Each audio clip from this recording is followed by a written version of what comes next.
Hello students, इस video में आप लोग जानेंगे प्लेटो के जीवन परिचय के बारे में। प्लेटो का जीवन कैसा था, उनकी आरंभिक शिक्षा कहाँ से प्रारंभ हुई, उनका जन्म कब हुआ, उनके कुछ इंपॉर्टेंट ग्रंथ जो है थीसिस, उन सब के बारे में। ठीक है, तो चलिए वीडियो को स्टार्ट करते हैं। प्लेटो दर्शन शास्त्र और राजनीतिक चिंतन का प्रथम प्रवर्तक। प्लेटो पाश्चात्य जगत का प्रथम राजनीतिक दार्शनिक है, क्योंकि उससे पहले पश्चिम में किसी ने भी राजनीतिक दर्शन का क्रमबद्ध रूप में प्रतिपादन नहीं किया। प्लेटो के संबंध में इससे भी अधिक महत्वपूर्ण तथ्य यह है कि उसका राजनीतिक दर्शन मानवता के लिए अमर संदेश है। उसका यह कथन कि राज्य मानव का ही प्रतिरूप है और जिस प्रकार एक आदर्श मानव में सत्य, रज तथा तम गुणों का मेल होना चाहिए, उसी प्रकार एक आदर्श राज्य में इन तीनों गुणों का सामंजस्य और सत्वगुण की अन्य गुणों पर प्रधानता होनी चाहिए, एक शाश्वत सत्य है। इसी प्रकार प्लेटो का यह विश्वास है कि शासन सत्ता केवल उन लोगों के हाथों में होनी चाहिए जो आर्थिक स्वार्थों से निर्लिप्त तथा इहलौकिक आकर्षणों से परे हो। अमर संदेश है जो आज भी उतना ही सत्य है जितना कि उस समय था। जीवन परिचय। पश्चिमी जगत के इस अमर दार्शनिक प्लेटो का जन्म एथेंस के एक कुलीन परिवार में 428 ईसा पूर्व में हुआ। उसका पिता अरिस्तोन एथेंस के अंतिम सम्राट कार्डस के वंश में हुआ था और उसकी माता एथेंस के प्रसिद्ध स्मृतिकार सोलन के घराने की थी। उसे उच्च कुल, वैभव, अद्वितीय सौंदर्य, शारीरिक स्वास्थ्य, प्रखर बुद्धि और सभी प्रकार का सौभाग्य प्राप्त था।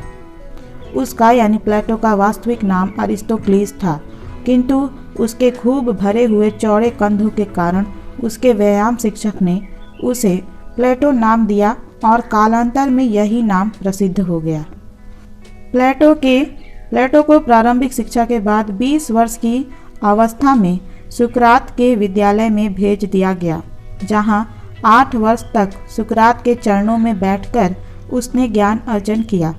ऐसा प्रतीत होता है कि कुलीन वर्ग में उत्पन्न होने के कारण तत्कालीन स्थिति के आधार पर उसकी स्वाभाविक इच्छा एथेंस में राजनीतिक जीवन अपनाने की थी, किंतु उसके प्रिय गुरु और उसकी दृष्टि में विश्व के श्रेष्ठतम मानव सुकरात को जब 399 ईसा पूर्व में मृत्यु दंड मिला, तो इस घटना का उसके जीवन पर ऐसा आघात लगा कि उसने अपनी सारी योजनाएं परिवर्तित कर दी और एक दार्शनिक जीवन को अपना लिया। फोस्टर का कहना था, फोस्टर के शब्दों में, प्लेटो के जीवन में मोड़ 399 ईसा पूर्व में आया, जबकि वह 28 वर्ष का था। प्लेटो के समस्त चिंतन पर सुकरात का सबसे अधिक प्रभाव है। इस संबंध में मैक्सी ने लिखा है कि प्लेटो में सुकरात पुनः जीवित हो गया। ठीक है, मैक्सी ने ऐसा क्यों लिखा है कि प्लेटो में सुकरात पुनः जीवित हो गया, क्योंकि प्लेटो के समस्त चिंतन पर सुकरात का सबसे अधिक प्रभाव है। सुकरात की मृत्यु के बाद प्लेटो एथेंस में अधिक दिनों तक न रह सका और सर्वोत्तम शासन प्रणाली की खोज में अगले 12 वर्षों तक मिस्र, इटली और यूनान के नगरों का भ्रमण करता रहा। ऐसा समझा जाता है कि इन दिनों, यानी वो जो भ्रमण कर रहे थे उन दिनों, उसने गंगा के तट तक भारत की यात्रा भी की थी। इसी काल में वह सिसिली भी गया और सिसिली के सिराक्यूज राज्य में उसकी भेंट दियोन नामक एक अत्यंत सुसंस्कृत व्यक्ति एवं वहाँ के राजा डियोनीसियस प्रथम से हुई। एक युग बीत जाने पर पितृभूमि के प्रेम ने प्लेटो को फिर सताया और वह एथेंस लौट आया। सुकरात की मृत्यु के ठीक 11 वर्ष बाद विदेश यात्रा से लौटकर प्लेटो ने 388 ईसा पूर्व में एक शिक्षणालय खोला। सुकरात की मृत्यु के ठीक 11 वर्ष बाद विदेश यात्रा से लौटकर प्लेटो ने 328 ईसा पूर्व में 388 ईसा पूर्व में एक शिक्षणालय खोला।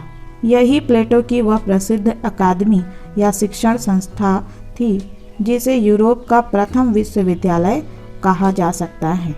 ठीक है, यूरोप का प्रथम विश्वविद्यालय किसे कहा गया? प्लेटो की अकेडमी को। उसने अपने जीवन के शेष 49 वर्ष एक दार्शनिक और अध्यापक के रूप में यहीं बिताए। इस अकादमी में राजनीति, कानून और दर्शन सभी विषयों की शिक्षा की व्यवस्था थी, किंतु गणित शास्त्र और ज्यामिति की शिक्षा को प्रधानता प्राप्त थी। इस शिक्षणालय के प्रवेश द्वार पर ये शब्द अंकित थे, let no man ignorant of geometry enter here. ठीक है, यानी जिसे ज्योमेट्री की ज्ञान ना हो वो यहाँ प्रवेश नहीं कर सकता। ठीक है, प्लेटो के जो शिक्षणालय था एकेडमी, उसके एंट्रेंस गेट पर ये लिखा हुआ था। ठीक है, प्रवेश द्वार पर, let no man ignorant of geometry enter here. 367 ईसा पूर्व में दियोनेसियस प्रथम की मृत्यु हुई और उसका पुत्र दियोनेसियस द्वितीय राजगद्दी पर बैठा।